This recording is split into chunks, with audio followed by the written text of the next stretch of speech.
আসসালামু আলাইকুম, welcome back to my another blog. আশা করি সবাই ইমান এবং স্বাস্থ্যে ভালো আছেন। মাইসেলফ শান্তা জাহান মোমো। তো আজকে আপনাদের সাথে দারুণ একটা ফেস প্যাক রেমেডি শেয়ার করব, যেটা দিয়ে আমরা ঘরে বসে খুব ইজিলি ত্বকের ব্লিচ করতে পারবো কোনো রকম সাইড এফেক্ট ছাড়া। আসলে আমরা পার্লারে যেয়ে হাজার হাজার টাকা খরচ করে আমাদের স্কিনের 12টা বাজিয়ে ফেলি। আমাদের স্কিনের খুব ক্ষতি হয় ওইসব কেমিক্যাল হার্মফুল জিনিসগুলো দিয়ে যখন আমরা স্কিন কেয়ার করি। তাই বাসার সিম্পল কিছু উপকরণ দিয়ে আমি আজকে ব্লিচ একটা ফেস প্যাক বানাবো, যেটা দিলে ত্বক একদম ব্রাইট হয়ে যাবে ইনশাআল্লাহ। আর দেখতে খুবই ভালো লাগবে, উজ্জ্বল সফট একটা স্কিন পাওয়া যাবে। তো আমি এখন আপনাদের সাথে সবটা শেয়ার করছি। তার আগে প্লিজ আমার চ্যানেলটা সাবস্ক্রাইব করে দিবেন, লাইক কমেন্ট করে সাথেই থাকবেন। তো প্রথমে আমি মসুরির ডাল আর পোলার চাল নিয়ে নিয়েছি, 2 ঘন্টার মতো ভিজিয়ে রেখেছিলাম ধুয়ে। এখন এটাকে ব্লেন্ডারে নিয়ে নিলাম সুন্দর করে পেস্ট করার জন্য।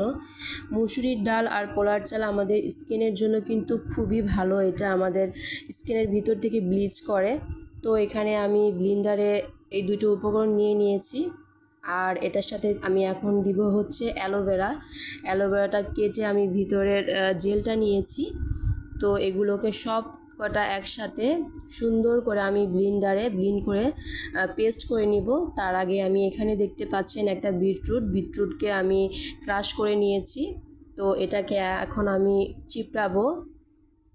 বিটরুট কিন্তু আমাদের স্কিনের জন্য খুবই ভালো, এটা আমাদের স্কিনকে গ্লো করে, স্কিন টান করে এবং খুবই সফট একটা স্কিন দেয়। তো এই ব্লিচ ফেস প্যাকটার মধ্যে আমি বিটরুটের রসও অ্যাড করছি, দেখতেই পাচ্ছেন। আমি সুন্দর করে এখন এটাকে চিপড়ে রস বের করে নিলাম। এখন আমার ওই ব্লেন্ডারের পেস্টটা তৈরি হয়ে গেছে। এটার সাথে আমি এখন বিটরুটের রসটা অ্যাড করে দিলাম। তো বিটরুটের রসটা অ্যাড করার পরে এখানে আমি টক দই নিয়েছি, টক দইটা ফেটিয়ে নিলাম, সুন্দর করে টক দইটা ফেটিয়ে নিব। তো টক দইও কিন্তু আমাদের স্কিনের জন্য খুবই ভালো, আমাদের স্কিনটা ব্রাইট করতে সহায়তা করে। তো এখন আমি নিব মধু ব্লিচের কাজ করে, মধু আমাদের স্কিনের জন্য খুবই ভালো। তো মধুটা নেওয়ার পরে এখন আমি 1 চামচ পরিমাণই নিলাম, আমি বেশি মধু দিব না। তো সব কিছুই পরিমাণ মতো দিয়েছি, দেখতেই পাচ্ছেন। এখন এটাকে আমি সুন্দর করে মিক্স করব, ভালো করে এটাকে মিক্স করতে হবে। তো মিক্স করার পরে আমি আমার স্কিনে অ্যাপ্লাই করব। এই উপকরণগুলো কিন্তু আমাদের স্কিনের জন্য খুবই ভালো। তো এখন লাস্টে আমি আবার 1 চামচ ময়দা দিয়ে দিলাম। তো ময়দা দেওয়ার পরে এটাকে আমি আবার খুব ভালো করে মিক্স করছি। কিছুক্ষণ এটাকে খুব ভালো করে মিক্স করতে হবে, যেন এটার ভিতরে কোনো দানাদার না থাকে। খুবই ভালো করে এটাকে আমি সব কিছু একসাথে অ্যাড করে মিক্স করছি।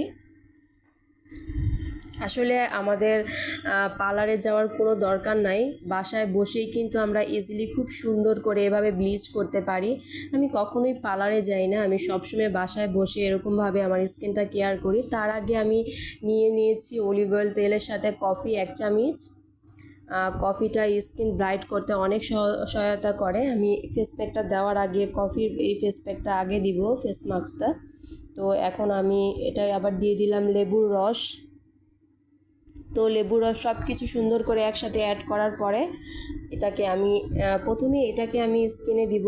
দেখতেই পাচ্ছেন লেবু দিয়েছি, অলিভ অয়েল তেল দিয়েছি আর কফি দিয়েছি। তো আপনাদের বাসায় যদি অলিভ অয়েল না থাকে তাহলে আপনারা কিন্তু কোকোনাট অয়েলটা ইউজ করতে পারেন, দুইটাই কিন্তু আমাদের স্কিনের জন্য খুবই ভালো। তো দেখতেই পাচ্ছেন এটাকে আমি সুন্দর করে একটা ফেস মাস্ক বানিয়ে নিয়েছি। এখন আমি এই ফেস মাস্কটা ইউজ করব স্কিনে। ওই ফেস প্যাকটা দেওয়ার আগে সুন্দর করে এটাকে আমি অ্যাপ্লাই করছি আমার স্কিনে। এটাকে কিছুক্ষণ স্কিনে অ্যাপ্লাই করার পরে খুব ব্রাইটনেস একটা চলে আসবে। দেন আমি পরে ওই ফেস মাস্কটা দিব, যেটা আমি ব্লিচের জন্য বানিয়ে রেখেছিলাম। কফি আমাদের ত্বককে ব্রাইট করতে সহায়তা করে।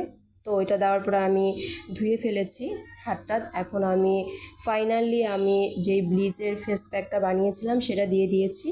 কিছুক্ষণ রেখে 10 মিনিট রেখে ধুয়ে ফেলেছি, দেখতেই পাচ্ছেন মাশাআল্লাহ আলহামদুলিল্লাহ খুবই সুন্দর হয়েছে। তো আপনারাও এভাবে বাসায় বসে সুন্দর করে স্কিনটাকে কেয়ার করতে পারেন, পার্লারে যাওয়ার কোনো দরকার নাই। সপ্তাহে একদিন করলেই যথেষ্ট। আল্লাহ হাফেজ।